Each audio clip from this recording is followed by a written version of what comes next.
Well, hello, good evening and welcome to the program. This is Daily Politics, your go-to destination for all things politics, policy and governance. My name is Abdullahi Ahmed, and tonight we start off as usual by bringing you up to speed with some of the compelling political stories in the country. Salihu Liman, the Divisional Police Officer of Wasagu Division of the Nigerian Police in Kebbi State, is dead. Liman died when he was reportedly shot by a soldier at a checkpoint in Zamfara. According to ASP Yazid Abubakar, the spokesperson of the Zamfara State Police Command, the deceased Divisional Police Officer was on his way to Birni Kebbi in Kebbi State to attend a meeting when he was stopped on the way at Amarke area in Bukuyum local government area of Zamfara State by military personnel attached to Operation Hadarin Daji. Abubakar says the officer was murdered on the spot by the military personnel despite identifying himself as a police officer. Quite tragic there. In other news, President Ahmed Tinubu has departed Abuja for Beijing, China on Thursday for a high-level diplomatic mission. The presidency announced this on Tuesday when saying that the president's itinerary includes visits to the prominent Chinese firms such as Huawei Technologies and the China Railway and Construction Corporation. The engagements, according to the statement, aim to accelerate the completion of the Ibadan to Abuja segment of the Lagos to Kano high-speed rail line, among other significant projects. In the communication released on Thursday, the special advisor to the president on media and publicity, Ajaero Gilali, also says the president will make a brief stopover in the United Arab Emirates. Right, let's turn our focus now to today's biggest talking point. After days of uncertainty, Nigeria Labour Congress President Joe Ajaero has finally responded to the police invitation for questioning over serious allegations including terrorism financing, cybercrime, subversion and treasonable felony. Accompanied by prominent human rights lawyer Femi Falana, rights activist and top Labour leaders, Ajaero faced the Nigerian Police Intelligence Response Team days after missing the initial appointment due to work commitments. Now let's set the stage in motion by bringing in our guests who will be joining us virtually. The former Vice President of the NLC, Comrade Tijani Isa from Kano, and a lawyer and, or rather, join us also to be part of the conversation is lawyer and Executive Director of iRead to Live Initiative, Jacob Sule, who is also joining us virtually from the United States. Here with me in the studio is Public Affairs Analyst, Comrade Salihu Mahmud. Gentlemen, good evening to both of you, and thank you most kindly for joining us on Daily Politics tonight. To you. Right, let's set things in motion with this report put together by Ibrahim Ismail.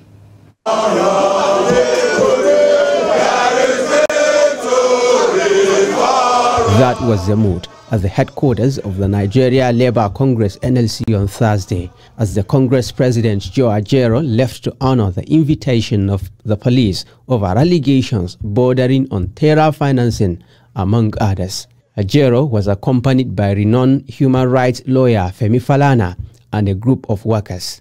After interrogations at the headquarters of the Police Intelligence Response Team, the Labour leader described the police invitation as one of the hazards of the Labour movement. Labour movement is one of the biggest pan-Nigerian organizations.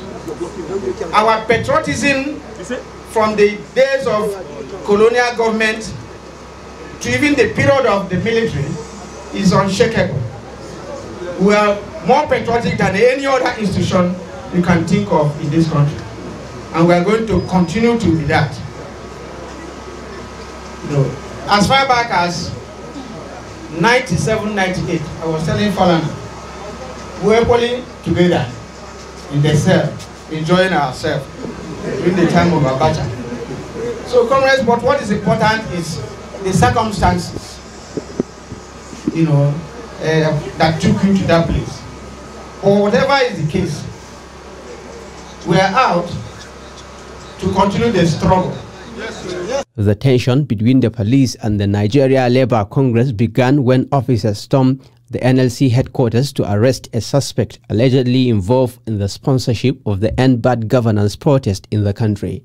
Subsequently, the police released a statement inviting the NLC president over allegations of terrorism financing, treasonable felony, and cybercrime. Our plea to Nigerian police is our country is going through too much, that wasting resources, wasting man hours on what doesn't exist is not nice. You know, kidnappings are going on every day, massacres are going on every day, but the man who negotiates with government on a daily basis cannot be the one financing terrorism. It makes the police look like jokers, because it then shows that we are wasting our time relying on the police. Because if of all the people in the country, the person that Nigerian police can invite for terrorism financing is the president of Nigerian Labour Congress, then something is wrong with our security system. Reacting to the invitation of the NLC president, global humanitarian organization Amnesty International Nigeria condemned the police action, describing it as an attempt to intimidate the unionists. It is now left to be seen whether the case is closed or the beginning of a legal tussle between the Nigeria Labour Congress NLC and the Nigeria Police Force. Ibrahim Ismail, Trust TV News, Abuja. Yeah, Ibrahim Ismail there putting together that report regarding developments in Abuja earlier today, when the NLC president decided to honor the police invitation after days of uncertainty and tensions. Now let's unpack and navigate some of the issues that have been developing around this particular allegation leveled against the NLC president by the Nigerian police. Let's bring in our guests once again. The panelists is made up of a lawyer and the executive director of iRead to Live initiative, Jacob Sule, who is joining us from the United States virtually via Zoom in Washington, and here with us in the studio is public affairs analyst Comrade Salihu Mahmud. Gentlemen, once again, thank you so much for joining us on the program. I'd like to start with the barrister in Washington, D.C. Just reading this development with regards to how things have turned out. Last week, it was quite chaotic because the Nigeria Labour Congress and all of its affiliate members have threatened fire and brimstone should the police go ahead to arrest the president of the NLC. What do you make of the theatrics and the allegations leveled against the #1 Labour leader in the country? Thank you so much for having me, and good evening to everyone listening to this conversation this evening. To be very direct to your question, I think the ongoing invitation, or after the invitation by the Nigerian police to Mr. Joe Ajaero, is not outside of the powers of the police. To the best of my understanding, and as a practicing lawyer, there is no constitutional provisions that creates immunity for the office of the president of the NLC. So as such, the police has the fundamental right and the legal authority to actually extend an invitation to any Nigerian who, based on suspicion, feels must have been involved in any criminal activities. However, this invitation raises significant questions regarding the balance between the state and the constitutional rights of Nigerians. It is not far-fetched that many Nigerians understand that the invitation of Mr. Joe Ajaero is not far-fetched from the recently concluded End Bad Governance protest. And at the heart of these issues lies two critical issues about the state of authority in Nigeria and the duties of the police. So to put your answer in very great perspective, the police is constitutionally empowered to extend an invitation to anyone. And as such, Mr. Joe Ajaero has a duty to respond to that invitation. However, due to the social distrust and breakdown of trust within the Nigerian police and the Nigerian people have expressed their concerns about, oh, why is he being invited because he's leading a protest? So for me, legally speaking from the point of law, there is nothing wrong in the invitation of him by the Nigerian police. And I'm glad he's been there with his lawyer. And then as the last time I read, he's been released. And I don't think there is any challenge with him being asked to honor that invitation. Thank you. Yeah. All right. We'll circle back to some of those charges there. But bringing it back here into the studio, Comrade Mahmoud, we're talking about grievous allegations or grievous charges by the Nigerian police. I mean, no charges officially have been leveled against him in a court of law, but these are the allegations: terrorism financing, subversion, and treasonable felony.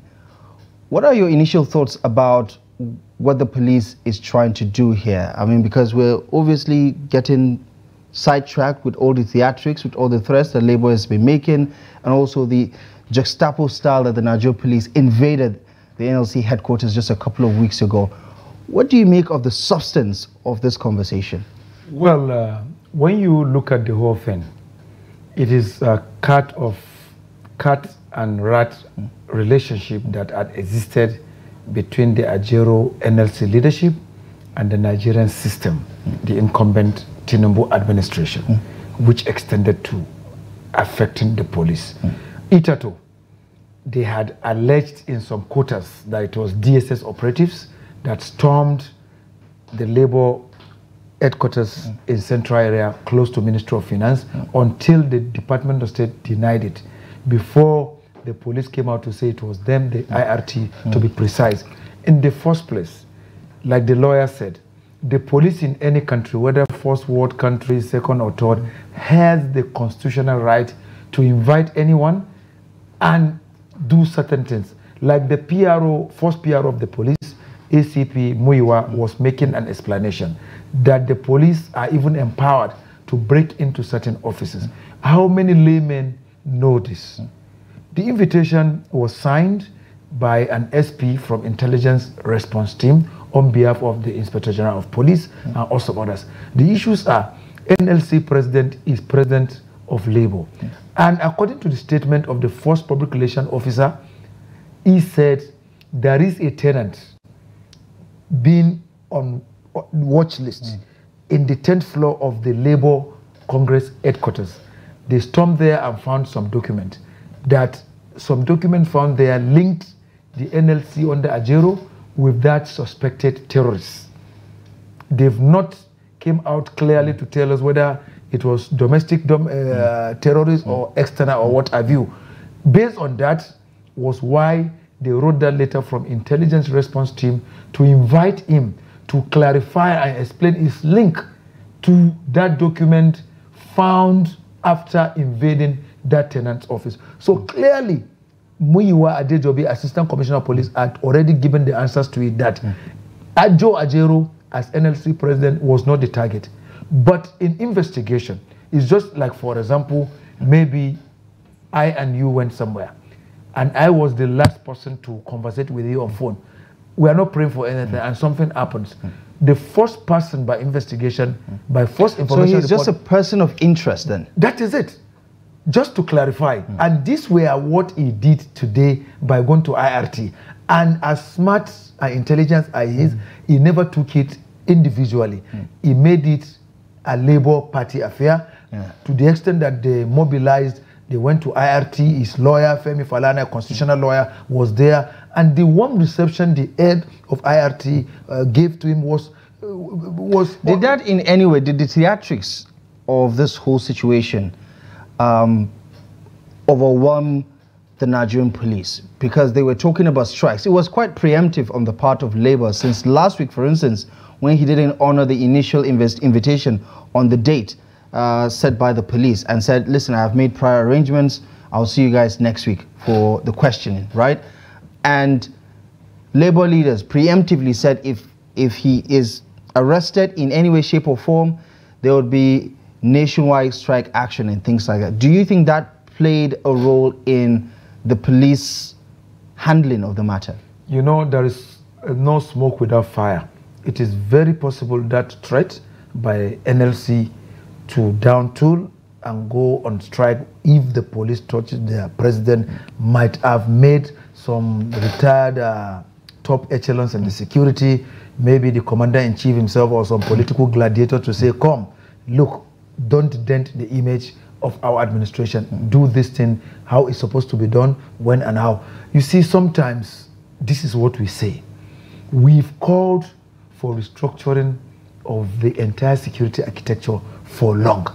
Ordinarily, in a civilized country, it is not any big deal for your police. But knowing how some bad acts have spoiled policing in this country. Even go to common outposts, division headquarters, area commands, SIB, CIDs. Of recent, I had to write calling for restructuring of SIBs, CIDs, and specialized corps because over time, I disguised to see how people are being maltreated, where you'll be deceived, come at the end of the day to turn out to be another thing. We thank God that the deputy commissioner that is in charge of intelligence response scheme is highly educated, intelligent, and the disposition of the entire IRT officers, even though they are under the Deputy Inspector General of Police in charge of Department of Force Intelligence, I think we must commend Mr. Kayode Egbetokun because the leadership makes the followership to act rightly. I think for the second time, they were so civil. You know of the end governors protest that happened, even though the police and the army were at variance on the casualty figures and what have you, but they tried to be civil than brutal. Yeah, and Barrister, just to bring you back into the conversation, let's talk about some of those allegations. Terrorism financing, subversion and treasonable felony. I mean, when we talk about terrorism financing, I think it's self-explanatory, but talk to me about what subversion and treasonable felony is for our average viewer who doesn't understand how grave these allegations are. Thank you. That's a very important part of this conversation, which I think ordinary Nigerians should be educated about. But before I go into that, let me say that constitutionally, as the head of the National Labour Congress, Mr. Joe Ajaero is constitutionally empowered to lead and represent in actions that would reflect the collective wills of Nigerian workers. And this includes organizing strike, protest, and then demonstrations, which are forms of expression under the Constitution. However, through the instrumentalities of the states, it is also the duty of the Nigerian police to ensure that public trust and the national security is not threatened. It is quite, I wouldn't use like, it is quite funny that based on the role in which Mr. Joe Ajaero has played, the Nigerian police had come up with, I wouldn't say frivolous claims that somebody is trying to subvert the effort of government or finance terrorism. I would have expected that the Nigerian police force, which I hold in very high esteem, would have actually made public the details of these allegations. People are watching this country, and if we're not careful in our hands, we are going to break down this very young democracy in which we have in our hands.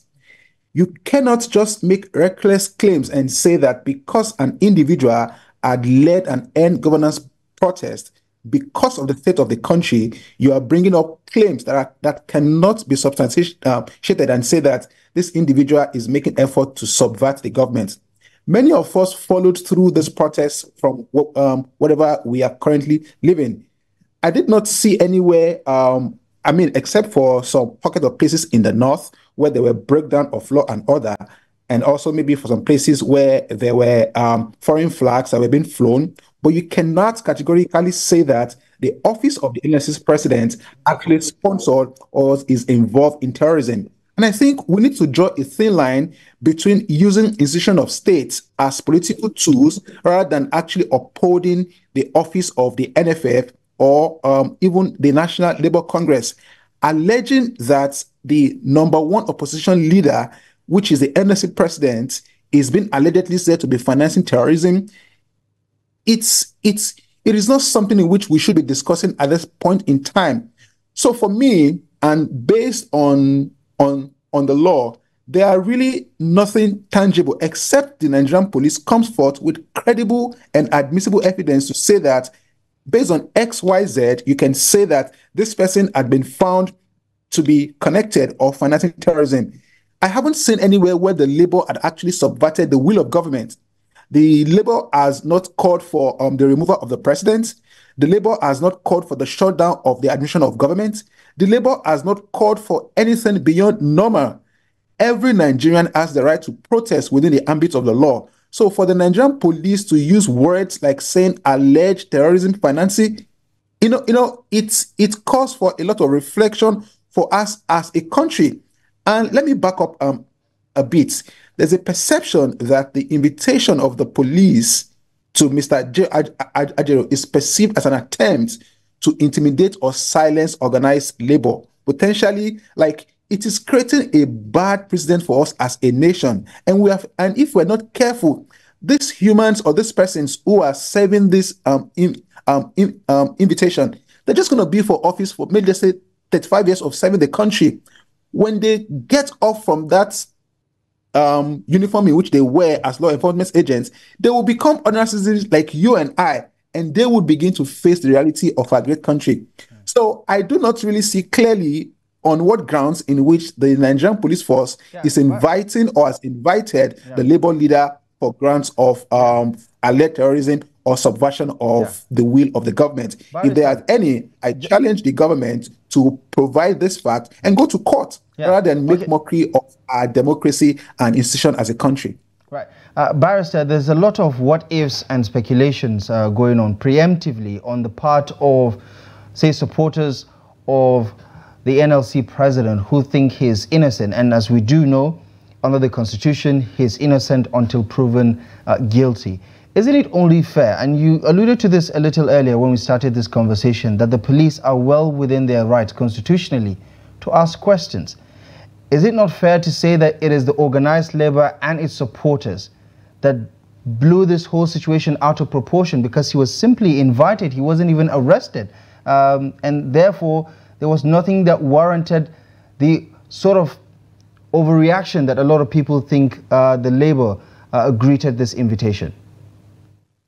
You know, that's a very great question. Again, when I started this conversation, I made a very subtle introduction that there seems to be a social distrust and breakdown of trust from the Nigerian people on the path of the Nigerian police force. We know how the Nigerian police force works. If they want to be professional, yes, they can. But unfortunately, we have a few among the system who are bad eggs. And I do not blame the Labour Congress from allegedly blowing this issue out of proportion. We have seen where individuals have been arrested without their families being involved, and the police are denied being involved in that process. But after constant follow-up, we see that such persons have been held in detentions and in custodial centers by the police. So yes, there is no smoke without fire, and it is appropriate for the people of Nigeria to have raised this eyebrow about the invitation of the NLC president. It's nothing out of proportion. We've seen cases where people have been invited and they've been detained beyond the provisions of the law. So I think Nigerians now are trying to go a step ahead of the Nigerian police. Let us make noise. And as Salihu said in the studio, there is no smoke without fire. Peradventure, if the Nigerian people or the Nigerian Labour Congress had not made concerns or had not blown this out of proportion, according to you, maybe by now we could have read on the front lines of the newspapers tomorrow, Joe Ajaero detained, and then you see some very funny and ridiculous administrative bill that cannot be met.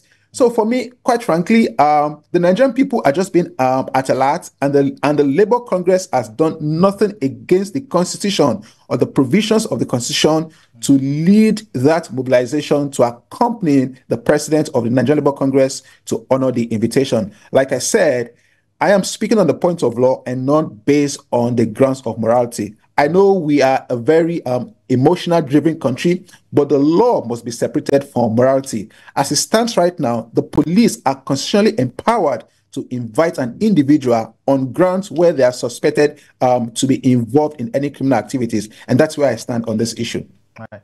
That's a very tricky one to untangle. But Comrade, Joe Ajaero has, especially in recent months, has two separate run-ins with the Nigerian police.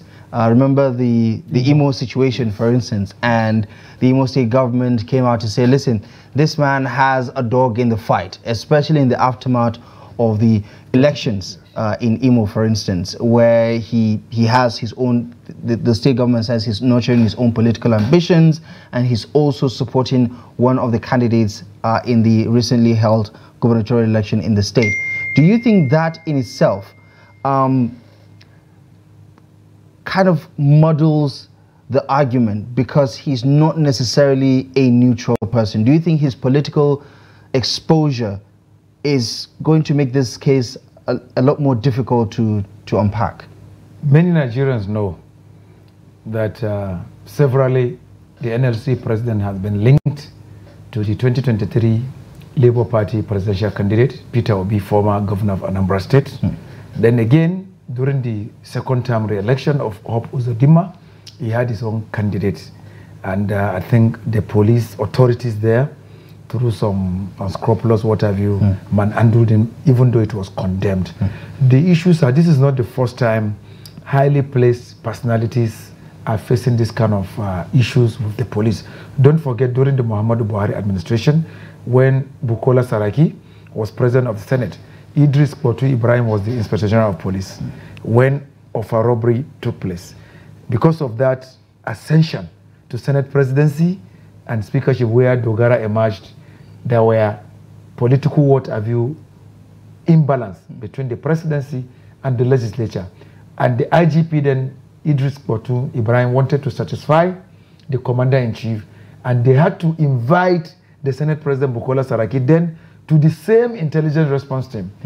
Then it was Abba Kyari, DCP, you can remember. So Joe Ajaero is the second person to say, if a whole Senate President, you know, in the chronicle and order of precedence, after the President, Vice President, then it's the Senate President. Then Inspector General of Police, you know, asked him to go to IRT, not to DIG, Force Intelligence. No preferential treatment. So the issues I'm trying to say is, many people know from feelers that Joe Ajaero is seen in the angle of the incumbent APC as an apology of Peter Obi, whether they like it or not. This brings me to the late Sikiru Ande Barrister. You know, he was a retired military officer. In one of the songs, he said, in The Truth, he said, Nigeria is a country where we speak English more than British Parliament, American Congress as well. That our English increases from arithmetical to geometrical. He had reason for saying that, because these are people that saw the Second Republic, saw the ill-fated Third Republic, military era, and also other things. And I want to tell you one thing. We need to enthrone political tolerance. Let me give you an example of later General Sani Abacha's time, when there was a consensus of parties, UNCP and others, in Maiduguri. Former Inspector General of Police of blessed memory, Muhammadu Diko Yusuf from Kazena, was in GDM. It was only that former Inspector General of Police, who was also coming up as a presidential candidate in GDM, that opposed General Sani Abacha until General Sani Abacha died. They never asked Strike Force or any of the security agencies to arrest or invite MD Yusuf, because 5 parties endorsed Abacha in Maiduguri.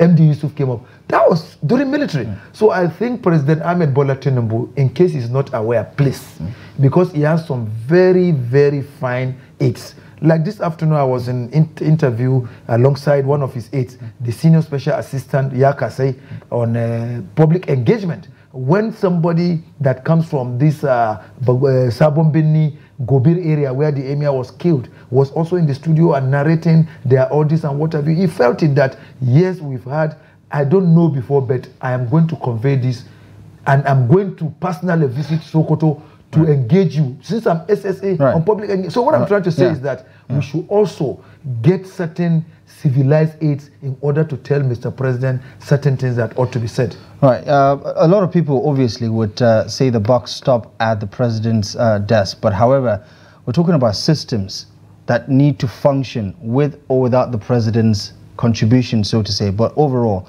the point is taken. Let's bring in our other guest who has just joined the conversation now. Is the former vice president of the NLC, Comrade Tijani Isa, is also joining us virtually from Kano. Comrade, good evening. Thank you so much for joining the conversation. I just want to get your initial thoughts to the whole saga between Joe Ajaero and the Nigerian police. It looks like it's a fight between organized labor and all of its members across the country versus the Nigerian police. What do you make of last week's development and today's outcome following his visit to the Nigerian police headquarters here in Abuja?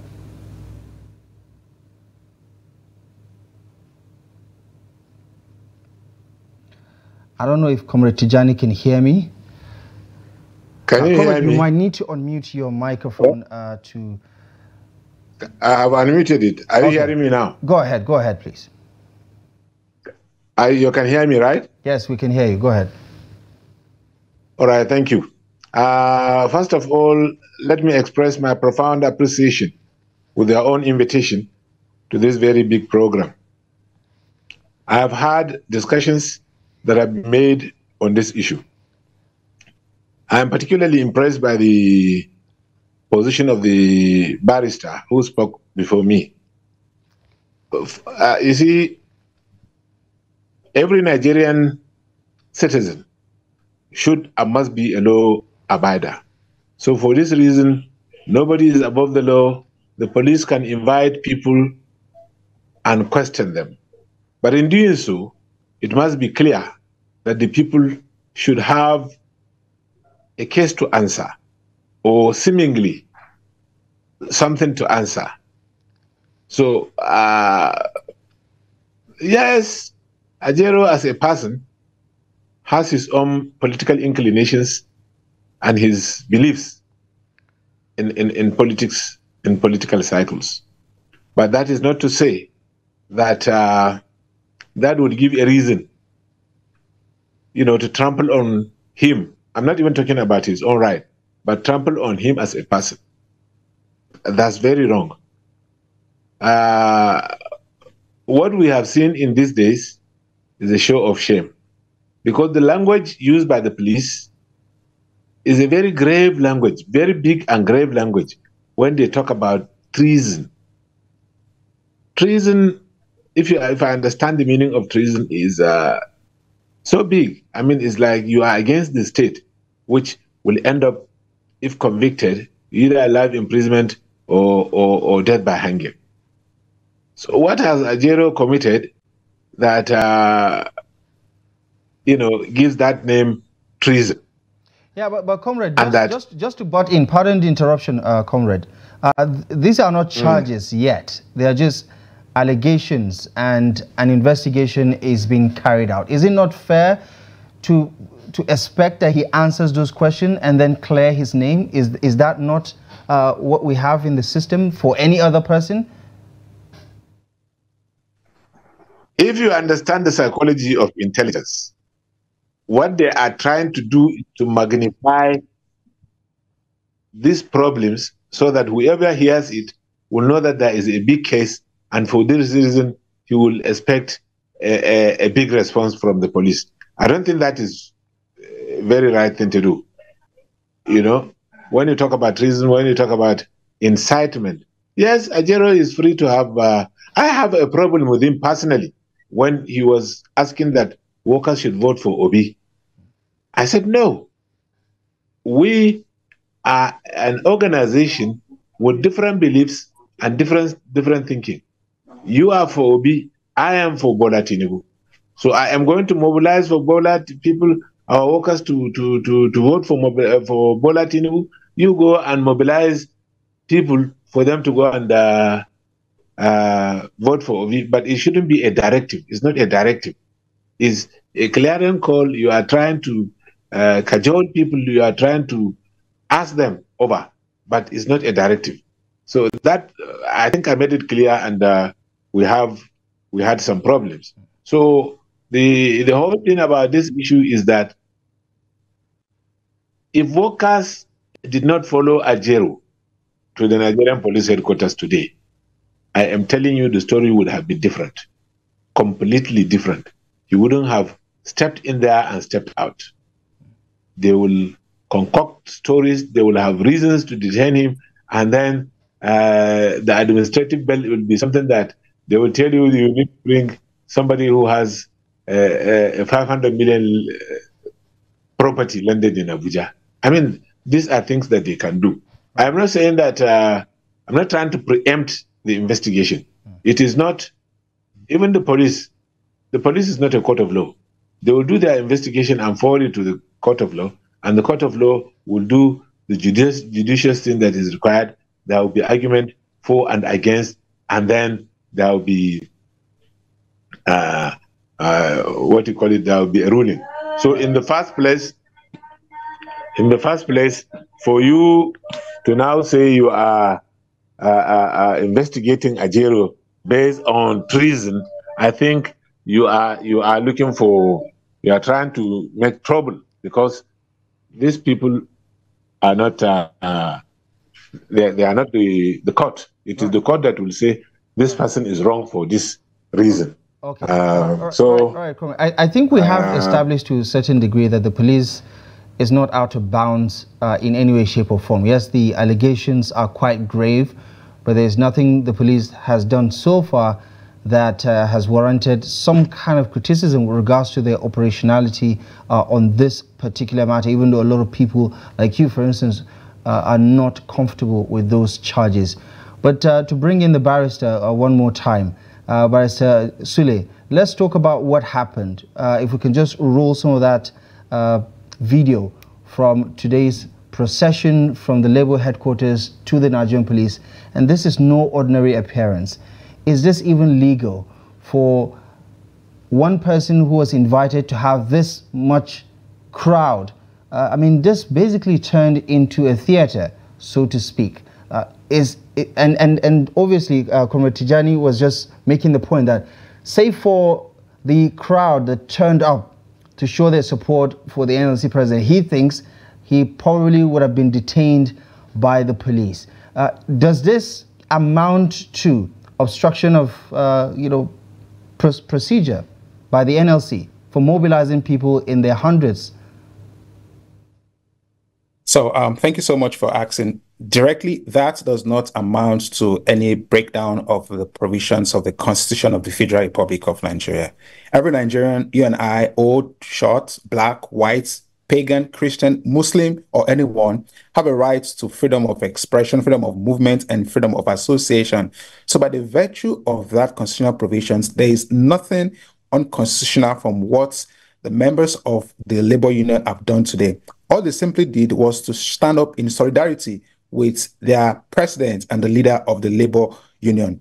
We have seen in cases, we've seen cases where politicians have been arraigned in court and they have gone where their members have gone to show solidarity. Just a couple of years ago, when the former president of the Nigerian Senate, Dr. Bukola Saraki, was also alleged to have been involved in certain financial misappropriation, we saw how members of the National Assembly in solidarity moved in their droves to support and stand in line with him. So the actions in which you see there of Nigerians standing in solidarity of the labor leader is not out of context, and it is not unconstitutional.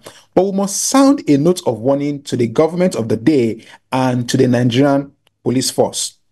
You know, the invitation itself borders on a couple of questions. One, it has to do with the protection of labor rights and the limit of state authority in Nigeria. And this must serve as a reminder to the Nigerian people and the Nigerian police force that they do have a duty to maintain order and peace and to avoid the breakdown. However, this must be done in line and in respect to the fundamental rights of citizens as enshrined in the Constitution of the Federal Republic of Nigeria. If this situation had not been managed properly, we could have seen a breakdown of law and order. Just a few months ago, we saw what happened in our neighboring African countries, where young people took onto the street because of some unfavorable government policies. And the government, I know, might be apprehensive or very anxious. In order for us not to find ourselves in those kind of situations, which we don't pray for in our dear country, I urge the government, especially the Nigerian police force, to be careful and exercise caution and restraint in this whole issue. Nigerians are not feeling too comfortable with policies of government. So if Nigerians find a way to exercise their fundamental rights, either by protest legally, by not breaking down law, or by not destroying government property, I do not see a reason why Nigerians should not be allowed to do that. Right. However, the Nigerian police should be careful and not allow this issue to deteriorate into something in which you and I would not be able to live with. So to answer you in perspective, there is nothing unconstitutional or illegal in members of the Nigerian Labour Congress standing in solidarity to the visit or the invitation of the president to the office of the Nigerian Police Force. All right. Let's bring it back here into the studio. Comrade Salihu is still here with us. How do you, what do you think comes next? Because clearly, in black and white, it's supposed to be the IRT team of the Nigerian Police questioning Joe Ajaero, and all of a sudden it is the Nigerian Police versus organized labor or versus Nigerians, and that's what many people are making this out to be. What do you think comes next? Is this the end of the story? I mean, he's obviously free to go. We don't know what comes next, but what, in your view, is coming next? You know, I made one explanation here. The first public relations officer, Assistant Commissioner of Police, Muyiwa Adejobi, clarified on the issue that after the raid on a tenant who resides within the same building with NLC, and NLC being the landlords, that they found some documents, maybe mutual agreement between the NLC president and that suspected terrorist. It is not to say that it is Joe Ajaero as NLC president that is now being suspected of terrorism or treasonable felony. Nigerians must know that, because the first public relations officer categorically explained that. And even today, aftermath of the NLC president accompanied by the constitutional lawyer Femi Falana and others to the head of IRT, when they came out, the lawyer gave some points of discussion they had with the head of the IRT, which was among the documents found linked to that tenant in NLC building. The tenant is on 10th floor. That is linked to treasonable felony and what have you. They just wanted to know what is the link between you and the tenant that this document banded the two of you. So Nigerians must know that, because this must be clarified. He is, essentially what you're saying is he's not a prime suspect. He's not. He was just invited because after the raid on one of the offices there within the NLC headquarters, and it was NLC that rented out that particular office accommodation to the suspected terrorists. Now, they found some documents, and while going through them, carrying out evaluation and forensic what have you on that, they found a mutual agreement. I don't know whether they never revealed it, between Joe Ajaero as NLC president and that suspect. So it is not the NLC president per se, because the FPRO came to clarify that, and even today, lawyer to the NLC also gave an in, because they wouldn't go into detail. So Nigerians, I think they must know that. So the main suspect is not the NLC president. But their action made all these facts to come, because Itato, before the press briefing by the first public relations officer, they had, through the letter, they had made it look as if it was the NLC president. But after the labor threats that are saying we are going to go on strike, this or that, I think the first public relations officer now came and made this clarification. And today, after going, the lawyer to the NLC is even in the news. Is the silence of the Nigerian police after this questioning telling of how there's still some unanswered questions? And I mean, it's not traditional for police to come and say, okay, he's clear now. You know, there's nothing wrong anymore. I mean, they don't necessarily do that. As long as you're no longer under investigation, you're free to go. But do you think the silence of the police is also telling, especially because this case has grabbed the attention of the nation? Well, I think even if they are not willing, I think the first public relations officer must come maybe tomorrow or next to explain to Nigerians, because a lot of Nigerians now are angry by saying that the Nigerian police are deviating from their constitutional right of protecting lives and properties. Look at banditry in northwestern states, north central states, northeastern states, and some part of southeastern states. And police have the specialized squads like police mobile force, counter-terrorism. This IRT, at the time it was set up, it was to fight against kidnap-related cases, banditry. You knew how Abba Kyari strived. You knew how Tunde Disu, that is now CP Rivers, also put in effort. So I think even the IRT, with due respect to the Inspector General of Police, the intelligence response team, let them better equip them. All these kind of investigations, ordinarily, there is a DIG in charge of Force Department of Intelligence. Itato Force Investigation and Intelligence Bureau. The IRT is a specialized squad like the Special Tactical Squad with a mandate to wipe out banditry as well as insurgent-related cases and anti-kidnapping. And at the time of the inception of that office, they lived up to, they arrested Evans, Wadumen, and a host of others. How come you are now belittling? You're saying this is a watering down of the operation? Oh, that is it. But the allegations are quite great, okay, if you are talking about terrorism financing, if you are talking treasonable about felony. If you are talking about terrorism financing, you have a counter-terrorism office in Office of National Security Advisor of Federal Republic of Nigeria. One, above all, in the Nigerian Police Force, you have what you call CTU, Counter-Terrorism Unit. What stopped that unit from taking charge of this? Because you are talking about terrorism, and you have specialized courts for it. So all I'm saying is that let the IRT be better equipped for better things. There are a lot of bandits, there are a lot of kidnappers, they are fine officers. If you go to their Guzapi office, you'll be impressed that police have huge, able-bodied, well-trained IRT officers. Right, okay. Let's segue to Comrade Tijani Isa in Kano because we're running out of time. But do you think the politics of the NLC president is, clouding and perhaps even affecting the reputation of the organized labor? I mean, we're earlier on talking about his antiques in Imo and how that has also caused quite the disturbance within the polity, because even at that time there was a threat from the NLC to go on strike because of the manhandling of the NLC president. Do you think his antiques, is dragging the integrity and the reputation of the organized labor down the mud? Well, let me say that every human being is a political animal. Joe Ajaero is not an exception. If Joe Ajaero has an interest in politics and he has shown where he belongs, I think he should be given that right. It is only when he is going to trample on the rights of others or the constitutional provision, then you can call him to order.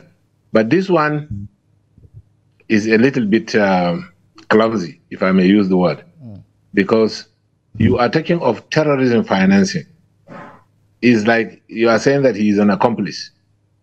Yeah, somebody, a tenant in the Nigerian Labour Congress is suspected to be not yet even established that maybe the person is guilty or not. But you can't just bring the NLC president to say, what is the link between you and this? I mean, comrade, why not? Why not? Does him being the NLC president give him immunity from investigation? Why not? Why can't he be asked questions? No, I'm not talking about immunity. Nobody is immune. Just like I said, nobody is above the law. If he is found to be wanting in any of these things, he can be questioned, he can be called to order. But the way I said the police overblown the crisis is what is causing the problem. They have overblown the crisis. They have made it look as if Joe Ajaero is not only an accomplice, but he is even a prime suspect. It is only when they begin to clarify issues that you know that he is not the prime suspect. I hope you understand. So the issue is Ajaero is a political animal. He is free to belong to any political party. He is free to support any candidate, and he too can be a candidate, or he can aspire to be, to any office in the land. So the police should have done their homework properly by making sure that they have a particular reason where Ajaero can be invited. Even if he is going to be invited, it is not, I know it is not the Congress that they are inviting. They are inviting the personality of Ajaero. So right now, it is a little bit confusing and clumsy that I said, because today you very well know that if he had gone there alone without the backing of workers, the story would have been different completely.